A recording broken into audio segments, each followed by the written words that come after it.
Orlando and Eber have brought along an experienced team of rock climbers. They'll head to shore first to rig up climbing lines so that the athletes can reach their diving spots. The first target, a rock formation just off the north side of Malpelo called the Three Musketeers. Climbers are not very aquatic. They like dry, they like their climbing areas. They had all this gear and have to basically sometimes just kind of jump and stick to the rock and start making their way up. But soon they encounter a problem they haven't prepared for, Malpelo's unique ecosystem. There was these little lizards that they just wait for you to be distracted and they'll come out and try to bite you. I don't know the name of the crab. There is millions of them, you know, chewing on your rope little by little. We just kept saying, like, everything wants to kill you in here. If you saw this bird somewhere else, you're just taking pictures and oh, so pretty, but they were coming at us. It was tough.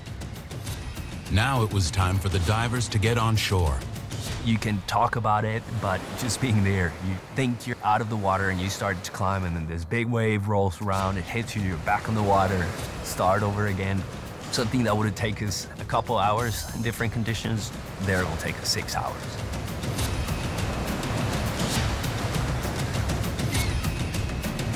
At the very top, we found two different heights. I believe one was maybe like 19 meters and the other one was like 24, 25 meters high. But the high one was just one huge rock sitting on top of another rock. So you could see it that it moved a little bit. Standing on it, we're thinking like, is it gonna fall when we push?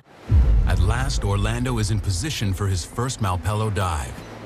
So far away from land. We do dives that are easier in terms of what we do in the air. We're doing the dives that we can control in case anything is happening because you don't know the exact height. There we're looking down or looking up and we go like, yeah, that looks like 20 meters.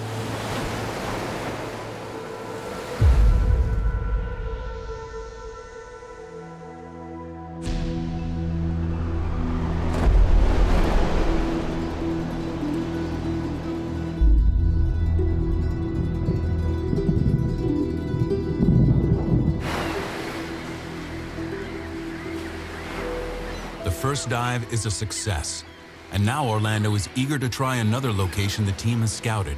It's called the Fridge.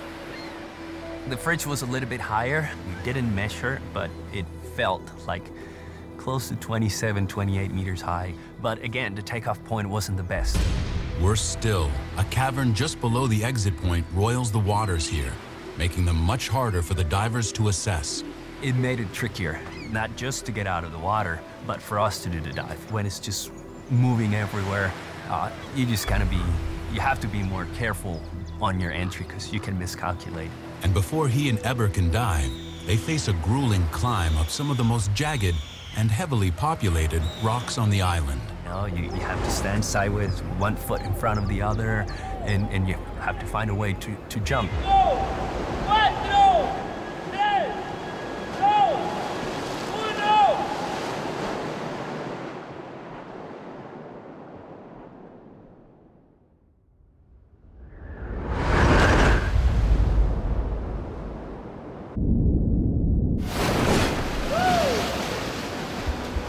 Eber's dive was masterly. Now it's Orlando's turn. But his footing is precarious. And the currents are churning below.